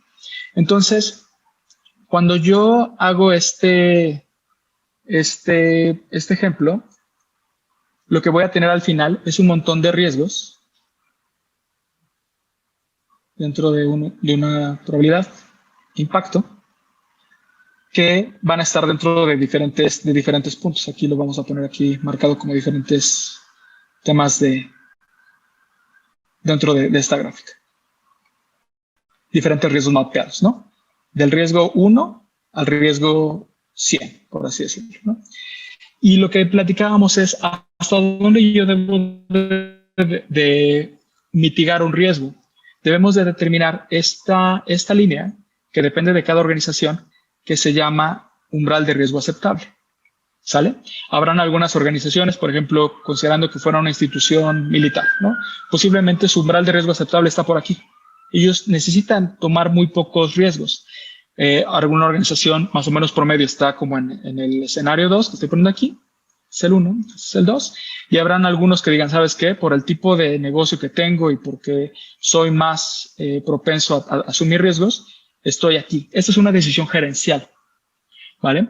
Y lo que nos permite determinar este escenario, esta línea, es yo puedo empezar para los riesgos que yo determine que voy a tratar dentro de la estrategia, es yo voy a poner controles que mitiguen el impacto, y con esto me voy a poner aquí vamos a poner que me mitiguen el impacto, es decir, que hagan esto hacia la izquierda, o que bajen la probabilidad, ¿sale? Es decir, que hagan esto hacia abajo. Yo pongo un conjunto de controles, vamos a poner que vamos a denominar que es el riesgo 2. El riesgo 2, las estrategias de tratamiento de riesgos es una combinación de controles del 1 más el control 2 más el control 3, en donde algunos me bajan la probabilidad, ¿no? Y algunos me bajan el impacto.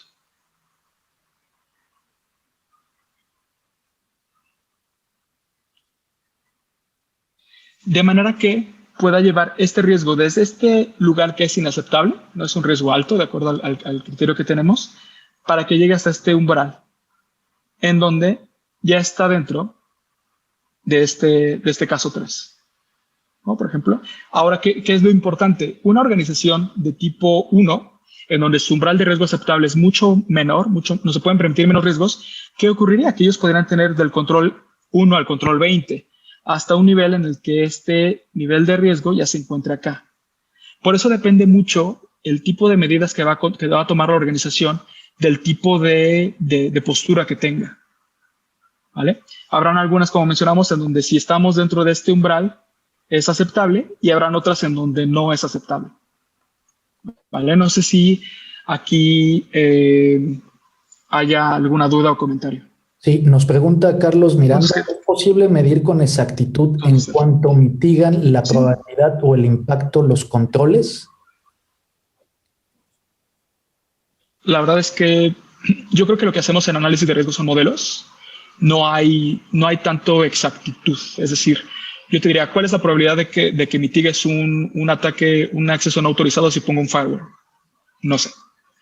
Un acceso no autorizado si tengo prácticas robustas, si además tengo prácticas robustas de gestión de cuentas.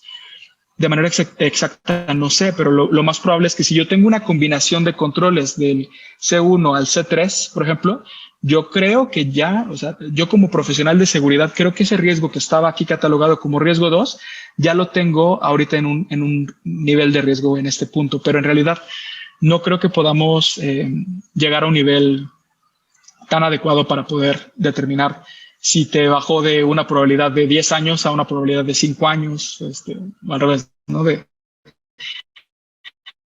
que ocurra cada año a que ocurra cada 10 años. Yo creo que es muy difícil. Muy bien, por aquí. Y sí, aquí como dice Ismael, si se administra. Es decir, exacto. Es decir, sí, tú no puedes llegar aquí al nivel de riesgo cero. No buscamos eso. ¿Por qué? Porque por otras razones, es improbable que lo puedas lograr. Y por otro lado, el costo de los controles ya va a superar el nivel de riesgo. Es decir, si tú aquí ya ve la cantidad de controles que yo tengo, la sumatoria, imagínate, la control 1 al n debe ser menor que el impacto del riesgo que estoy mitigando. No sé si me explico. Es decir, la sumatoria de todos los controles que yo quiera implementar, los costos, y no solamente hablo los evidentes, ¿no? El costo de la licencia o el costo del hardware, sino los costos de operarlo, de mantenerlo, de renovarlo. Todos esos costos, como dicen el TCO, ¿no? El costo total de propiedad de esos controles, la sumatoria total de esos controles debe ser menor que el nivel de riesgo que estoy mitigando, ¿no? El impacto. No sé si me estoy explicando aquí. Si tu suma es mayor, es decir, si tu sumatoria del costo de controles del 1 al n es mayor que el riesgo mitigado, lo voy a poner así porque riesgo mitigado no hace sentido. Está saliendo, como decimos coloquialmente, está saliendo más caro el caldo que las albóndigas. No puedes tú gastar más en controles que en el riesgo que estás tratando de mitigar. Y por otro lado, si tu sumatoria de controles, y esto es aquí el punto de lo que platicábamos hace un momento, ¿no? El ROSI que mencionaba uno de nuestros colegas. Si tu sumatoria de controles, imagínate, ¿no? Voy a cambiar esto por riesgo mitigado para meterme en términos de nomenclatura.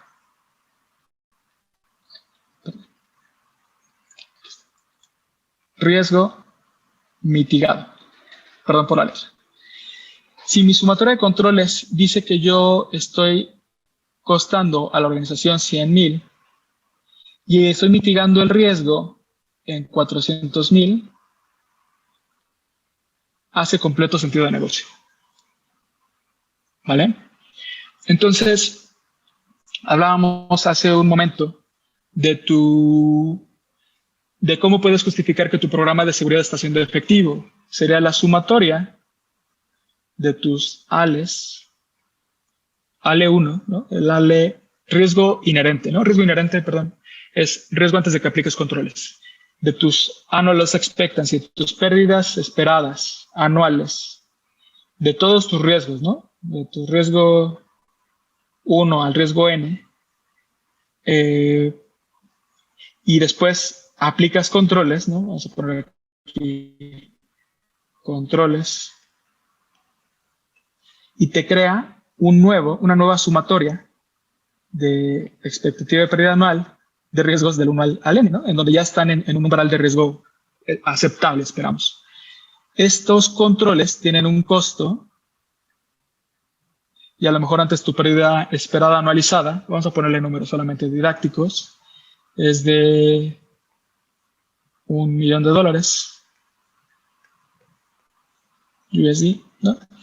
Vamos a poner aquí que tus controles te costaron $200,000 y ahora estás en una sumatoria de riesgo de 300,000. ¿Qué implica? Tuviste una reducción total de tu pérdida esperada por incidentes de seguridad o temas de riesgo en general de 700,000, costándote 200,000. Entonces tu ganancia para la organización, lo que le ahorraste a la organización son $500,000. Entonces, estoy hablando de un mundo ideal en donde podamos llegar a este tipo de cálculos, pero esto es hacia donde debemos tender.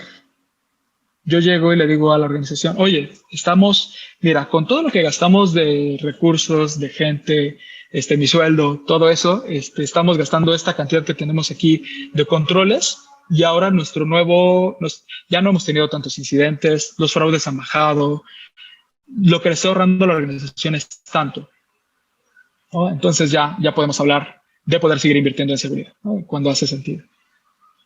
El problema es de que muchas organizaciones es muy difícil llegar a este tipo de cálculos. Pero bueno, como menciono, estamos hablando de hacia dónde debemos de tender. No sé si hay alguna duda o comentario hasta el momento.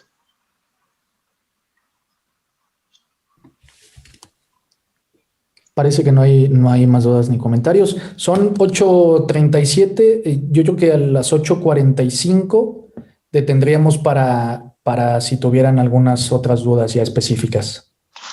Ok. Hecho. Dame 5 tal vez minutos más. Entonces, ahora lo que corresponde es que ya con esta... vamos. ¿Qué es esto? Lo que vamos a hacer es decirle a la organización, esto que estamos poniendo aquí en pantalla, vamos a ponerlo en azul, este es mi plan de seguridad, mi plan de mitigación de riesgos. Si tú me apruebas este presupuesto, yo puedo tener estos beneficios, ¿no? Y ya llegamos a este plan. Ahora, ¿qué es importante? Que cuando ya tengamos, voy a mover aquí, cuando ya tengamos los riesgos mitigados, ¿no? Y voy a empezar aquí a borrar. Tenemos un nuevo mapa de riesgos después de la mitigación. ¿Sale? Borro todo esto. Vamos a irnos a un escenario 3, ¿no? Para ser un poco más realistas. Borro todo esto. Ahora, ya tengo yo mis riesgos dentro de un umbral de riesgo aceptable, ¿no? Ya están por aquí debajo de este umbral 3. Ya todos los nuevos riesgos están dentro de estas manchas. Otra vez, ¿quién debe aprobar que estos riesgos son aceptables? Esto requiere una aprobación por parte de la gerencia de la organización. Es decir, nosotros proponemos las medidas para hacer que esto ocurra, pero finalmente los dueños de los riesgos son porque estos riesgos que están aquí significan fraudes, estos riesgos que significan aquí son posibles problemas de reputación. Es decir, todo esto, el que debe de hacerse dueño de que esto que tenemos aquí propuesto es aceptable, quien debe de dar el visto bueno es la alta gerencia, ¿no? Es el upper management, vamos a poner aquí, alta gerencia. ¿Qué es lo ideal? Entre más arriba, mejor. Que haya alguien que sea un sponsor, una persona dueña del tema de riesgos que pueda decir esto es aceptable. ¿Vale? Y con esto y la combinación de que este es el estado ideal, más este es el tema de la inversión que necesito realizar, todo eso que está aquí, y ese es el nuevo objetivo, todo lo que tenemos aquí. Entonces, cierro mi parte de la presentación con el pizarrón y la idea es pasar ya hacia el tema de ahora qué sigue, ya que tengo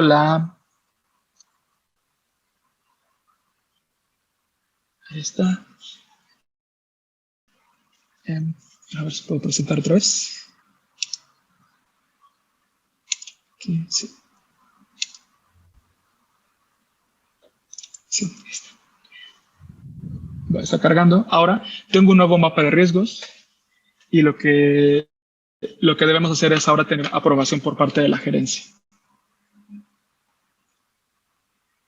¿no? Y ahora decíamos, el tema de la gestión de riesgos es que sea mantenible. Debemos hacerlo hasta un nivel de detalle adecuado para que no se nos pierda ningún riesgo demasiado obvio, que podamos coachar a la organización en cuanto a aquellos temas que no alcanzan a vislumbrar y que nosotros como profesionales de seguridad sí, y que lo podamos estar manteniendo. ¿Por qué? Porque la organización va a cambiar prioridades, puede cambiar inclusive su umbral de aceptación de riesgo. Puede ser que por un incidente o porque los va a comprar otra compañía o porque su postura es diferente, ese umbral baje de un esquema 3, o sea, muy alta aceptación de riesgos, a un esquema 2. ¿Eso qué implica? Que a nosotros como profesionales vamos a decir, oye, todo esto que antes teníamos aceptado, ya tenemos que empezarlo a mitigar más hasta que esté otra vez en un nivel de tema aceptable. ¿Qué más va a ocurrir? Van a seguir habiendo nuevas vulnerabilidades, van a haber nuevos proyectos, por lo tanto nuevos activos, cambios en los recursos disponibles. Ojalá que no, pero pueden haber recortes de presupuesto y en el mejor escenario nos van a decir, oye, estás haciendo muy bien tu trabajo y tienes más dinero y eso nos permite ¿qué? Mitigar más riesgos, invertir más. No sé si hasta este momento tengan alguna duda o comentario. Prácticamente es todo lo que tenía para platicarles del tema de riesgos. De cualquier forma, les dejo mi contacto en la presentación y si pueden, apunten. Y para que podamos seguir teniendo algún debate. Digo, la idea de esto, como siempre dijimos al inicio, es que podamos seguir teniendo más participación, que puedan algunos de ustedes decidirse a hacer la certificación CISP y que cuenten con nuestro apoyo para seguirse capacitando. No sé, ¿hay alguna duda o comentario? Yo que por el momento no hay alguna duda. Igual, mientras vamos comentando al cierre, si hay alguna duda, por aquí la estamos comentando.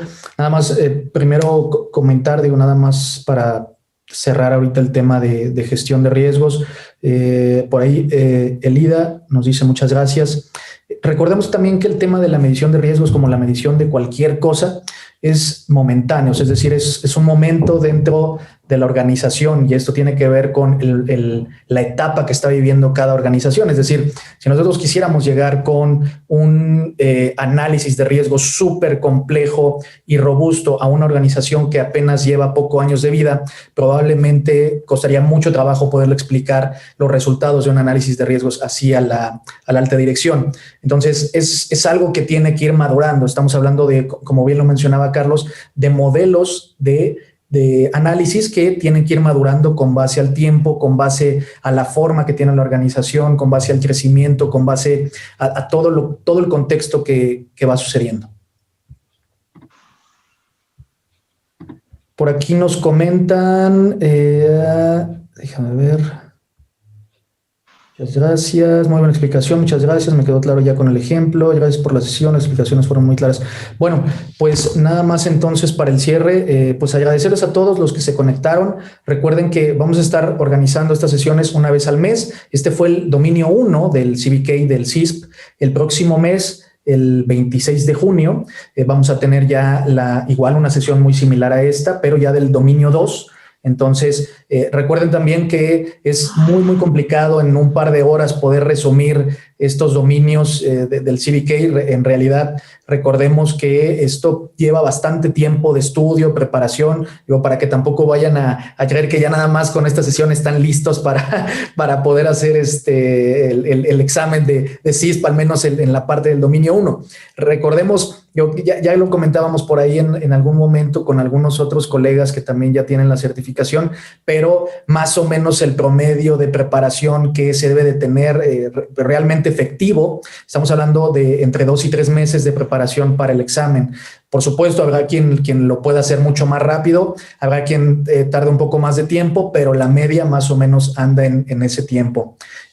Por aquí nos preguntan, ¿estará disponible la grabación? Sí, la estamos grabando, la vamos a publicar por ahí en redes sociales y bueno, igual lo que les pido es estén al pendiente de las redes para las próximas sesiones que vamos a estar teniendo. Esto va a ser de aquí hasta diciembre, recuerden que son 8 dominios del CBK, entonces vamos a tener estas sesiones de aquí a diciembre y el objetivo siempre es aportar en el tema de la comunidad para crecerla, para hacerla más profesional y que podamos compartir también estos conocimientos.